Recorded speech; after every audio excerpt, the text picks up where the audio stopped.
Hey YouTube, Dread Joker here, and today we're going to be taking a look at a kit that's actually my first introduction into this line, and it's been a pretty good introduction so far. I'm very impressed with this line. The only thing I'm not impressed with is that it uses the IBO polycaps, and I have a mixed relationship with those. And by mixed, I literally mean every IBO kit I have ever built that uses them for the high grades has been a quality control issue. So that's my one complaint so far out of the gate. You're going to hear that a lot about the IBO polycaps. I don't feel they were appropriate for this. I would have much preferred they'd done cast plastic parts, so that way there would have been more grip, because there's a lot more of them on this kit than you would think. This is the ARX-8, and forgive me while I absolutely fucking butcher this name, Laevatein.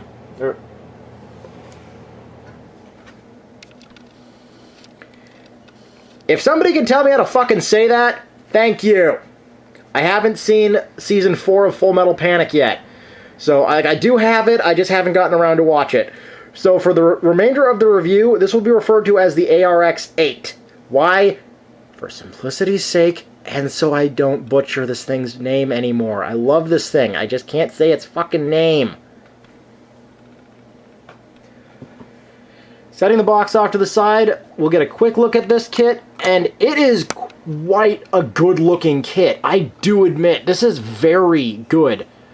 Now, in case you're wondering how many stickers are on this thing, you would think there would be a lot more than there actually are, but surprisingly, the majority of them would go on, I believe it's called the Lambda Driver Cancelers. Yeah, the majority of them go on there, and like I only put on 4 of them because it doesn't need the rest. It looks fine without them. So here's a picture of the sticker, or here's the sticker sheet so far. You've got this one, which I assume goes on the crotch. This yellow one, which is trying to go off here, up on the head, it tells you to put on these stickers on either side of the head where the armor segments for the red and white pieces connect at a certain point. And the problem is, it's a connection socket. These don't sit flush at all. I've futzed with it for an hour, and after I put my nippers and then I used the backside of one of my knives to try and push this down, it did not stick, so I'm like, you know what? Fuck it, it's gone. On the head, we've got this one right here. This is for the Mohawk, or not, yeah, let's just call it Mohawk. You've got the eyes, you know, standard fare. Can't remember where these were supposed to go. These go on the side of the head. These ones right here are for the Lambda Driver Cancelers, and these ones were also for the Cancelers, but they were supposed to go on, like, the wingtips. I said no. These ones just don't work. I would not trust these to work, so that's all for the stickers.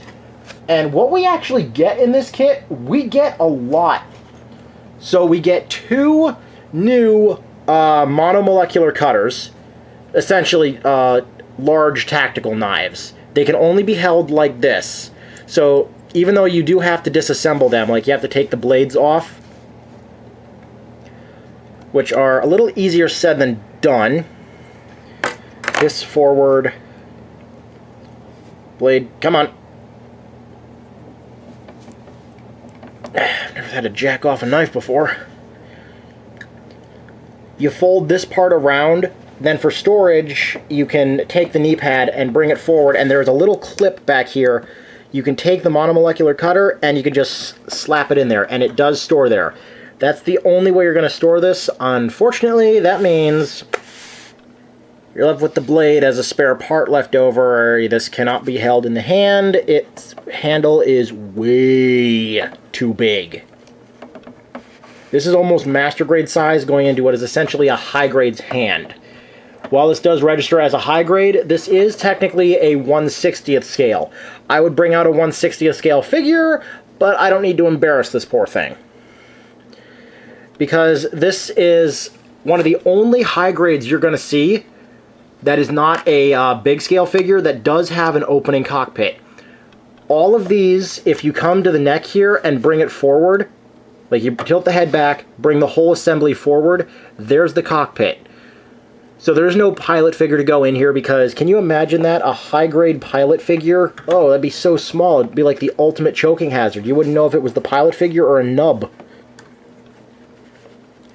It does have really good articulation. So none of the yellow on here you see, none of it, except for up here on the head, is a sticker. This is all a plastic part they have to assemble around. I love this. It gives a lot of depth to this, specifically the ARX-8. I have not built the Arbalest yet, which is the ARX-7, or the Gernsback. I haven't gotten my, or even the, I can't remember what the other one's called. I want to say it's called the Falk. Yeah, it's called the Falk. I have not gotten my hands on those yet. I picked this up from the USA Gundam store as part of their last, like holiday order they were doing for their big sale, and I picked this up for about $24. Most retailers want upwards of $37 for this. I think $37 is one hell of a stretch. This is above standard for a master grade, or not above standard for a master grade. It's above standard for a high grade. However, the issues from it definitely prevent it from entering the master grade price index. It needs some work, and again, like I said, the work it needs is pretty much these poly caps. In fact, when I get home, I will try out a combination involving a 30-minute missions Alto. I'm going to try and swap it to... Actually, I just remembered I have a Port Nova here, because I'm on, like, I keep my set at my brother's house, so I'm going to go grab a Port Nova. I only need its arm, so it's not like I need the whole unit.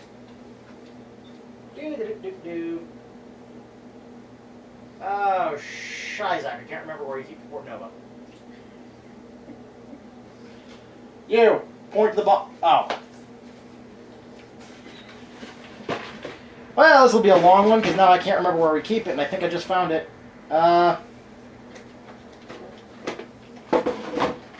Case feels a little heavy. Nope. I wish I would have thought of this beforehand, but you know what? This is a good chance for me to rant on about how I don't know what the hell I'm doing. This is why I don't make a plan, I don't go with a script. Because every time I make a plan, it goes south, and every time I make a script, I go off it.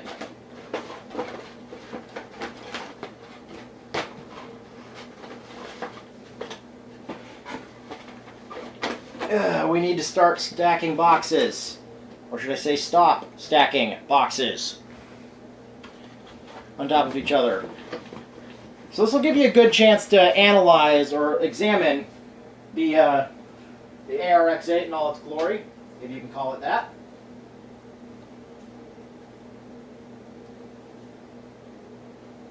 Let's see here.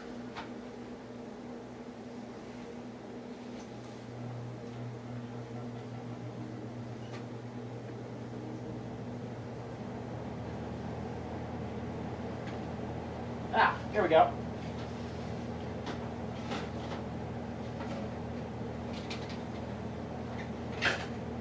Why do you keep an empty fucking box?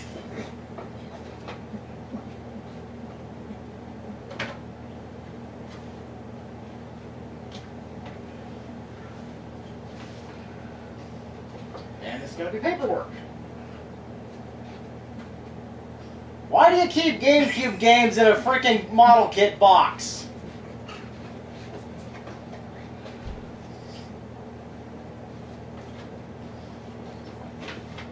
I don't even want to know what's in this one.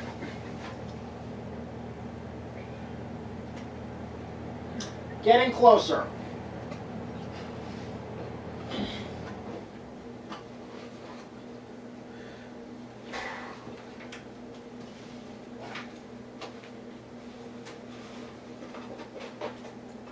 Okay, that's the new one. Can't be that one?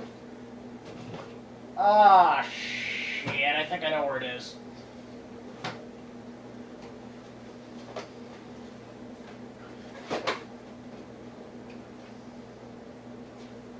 More empty boxes? Come on.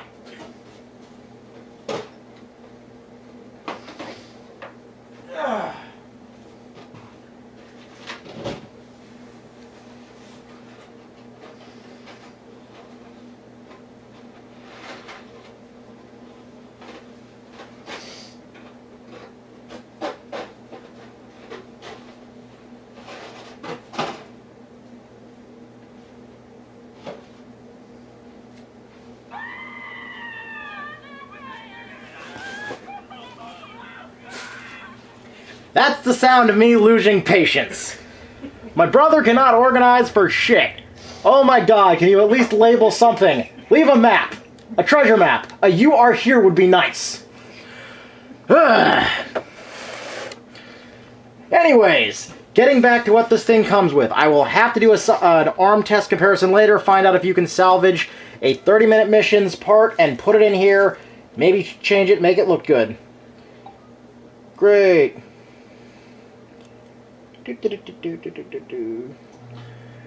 Alright, I'll check my message later.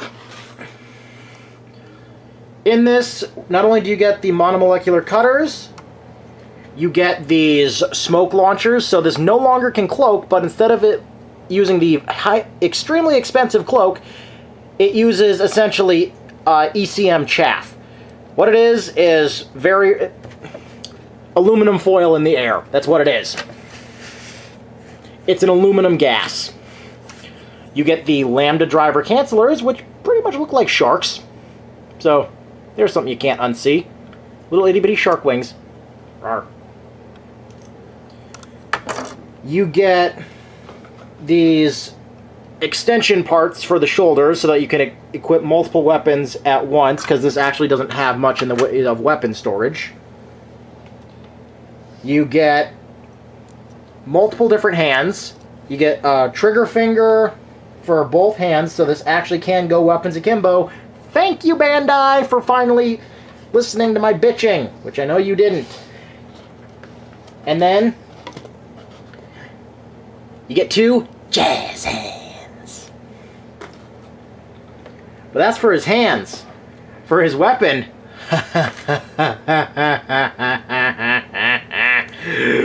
Oh my god, we get a weapon that'll make Barbatos have a gun boner. You get this.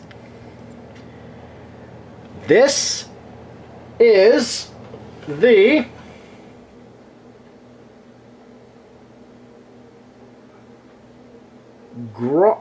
this is the demolition gun. This is a if this was a real gun, this would essentially be a multi-shot Lottie with the equivalent striking force of a 200mm tank shell. This thing is really big, really powerful, and the recoil would most likely deafen everybody. This, just like Barbatos' gun, you can turn the barrel sideways, pull it out, zoom the camera out, fold it up, and there's a little tab that'll go into this little slot on the side, and there's the storage part. You generally would remove this to use it, but you can leave, I personally leave it on there for now, and you can hang it off the shoulder. However, not only does this compromise balance, it really puts a strain on the shoulder. So only the left shoulder can handle it. For whatever reason, the right shoulder on mine does not want to hold much weight. Anything more than anything more than the cutter and the smoke launcher, it doesn't want to hold the shoulder. Getting these off to the side, you do also get 2 other accessories. You get this rifle adapter, so it can kind of be underslung a little bit. This is cool. Then you get this beam energy main. I keep mentioning the IBO polycaps, and there's one thing the IBO polycaps are definitely not known for, and that is neck strength. So this kit, this goes in the back of the head, and the only way to apply it is to come back here, grab this part here, pull it down, and expose this hole in the back of his head. You'll then take this part and plug it in here. I don't like doing this very far because I'm convinced that this is going to break off in there. It's not 3mm, but it can go in there. However, you cannot have the head going forward at all. As you can see, he's a little broken neck right now. This weighs more back here than the entire head. So the center of gravity now has been moved from here down to about here. It does not work. And without this panel being all the way down, you will never be able to get the head in a position where it actually can use this. So getting it out right now and putting it back in the box, because I don't like messing with it. It's just too thin. It just triggers me. It makes me worried. Closing this back up, we'll get into the articulation, and we'll start with the head. The neck, because of the opening cockpit, he has the ultimate giggity. So he's got a full-on clucking motion here. The shoulders come very far forward, at least this one does. That's on the first hinge. The second hinge is up here in the body, so it swings really far forward. There are segments here, like this section here can just fall off. I say fall off. It doesn't fall off so much as it can be removed to be used with the parts from the arbalest. So you can salvage the Lambda drivers, and it will work on this. This kit should also be compatible with the booster unit that just came out a while back. It does have 3 mil points everywhere, so you can modify this. You've got 2 in the back, 2 up on the shoulders, and 2 on the hips.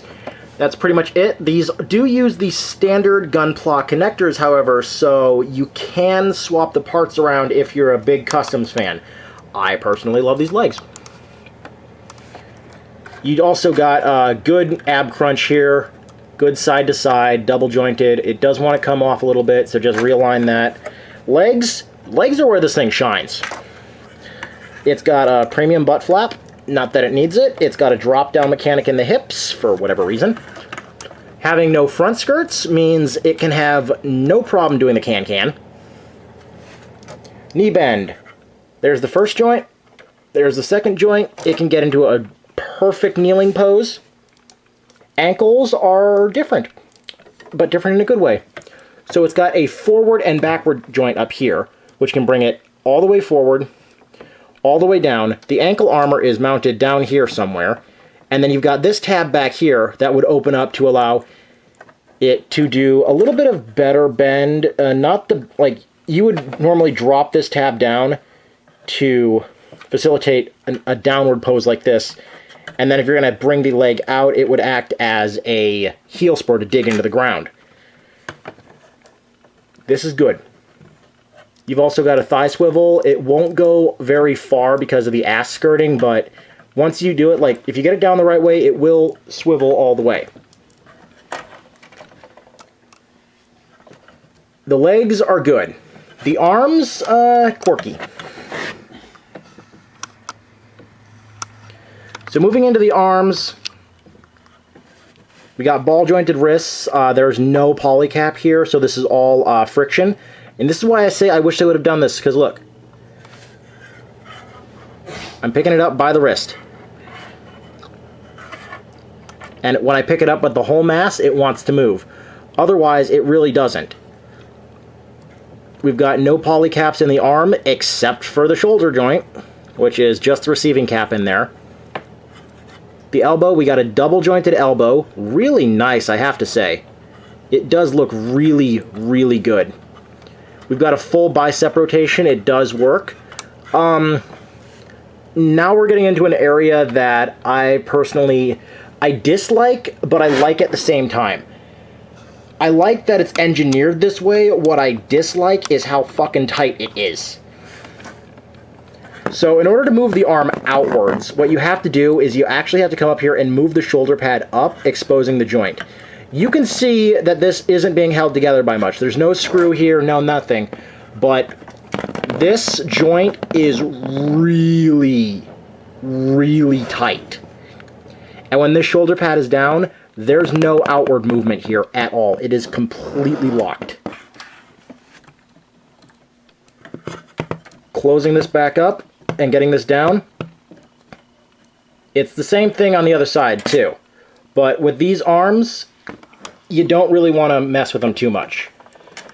To install the driver cancelers, what you want to do is just come up here and remove the parts off the shoulders, and then you take the parts so that the brown section is facing down, and you mount them on the arms as so. Underneath these, if you don't want to use the drive cancelers, You can remove them. There is a 3mm peg underneath them, so you can position them however you want. So, but otherwise, this kind of looks like this unit now has booster units to me, so it's kind of looking like a little bit of an armored core to me now. Holding the weapon is... I have to give them credit for designing the weapon like this. It's a beautiful weapon. Unfortunately, they kind of gave it nothing to grab onto. Square hands, round handle, with no locking point. So when this weapon goes in the hands, it's going to flop. Just straight up, it's going to flop. It's not going to improve very much. You can take these ammo, or the weapon extenders, put them up on the shoulders, and they just tab into the same spot that the other, like the rifle would go into. You put these on up here. Now instead of, it takes up the one slot, but gives you two further back. Now you can take, if you so desire, you can take the cannon. Okay, that's what that other joint part's for. So in order to mount the cannon up here now, you have to take the original housing off. Replace it with this one. So now it lowers its center of gravity a little bit. Put it like this so that it locks in place. Now you can mount the gun to his back if you so desire. I'll just put it there. Then I'll put the smoke cannons up on his shoulders.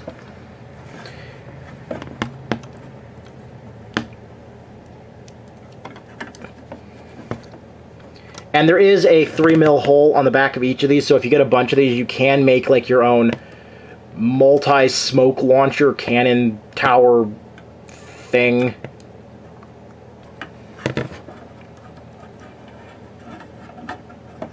You can get him posed. He does kind of have issues standing now, so... But as would you with all the kibble on. I will admit, though, this was one hell of an enjoyable build. Aside from these polycaps, which are probably the worst things about this, this is really good. If you can get this cheap enough, I highly recommend this kit. And I also highly recommend to myself that I figure out what the hell I'm doing beforehand. So, note to self, figure this shit out. Thank you. If you enjoyed the video and enjoyed me ranting and questioning why my brother keeps weird shit in the closet, leave a comment down below. Leave a like. It helps me out, it lets me know what's working, and it makes my brother feel really stupid. Thank you very much for watching. Please, come back again. Peace. Little bit of extra for the ARX-8. I just tried it. We just found one of the altos I was looking for. I was just looking for a 30-minute mission. It does not work exactly. It is extremely, extremely loose. So I'm gonna just suggest if your arms are loose on the ARX-8 that you go in with some glue or something and tighten them up. That's all I'm gonna say. It's the only thing that's gonna work for the moment. So that's all for now. See you at the next one. Peace.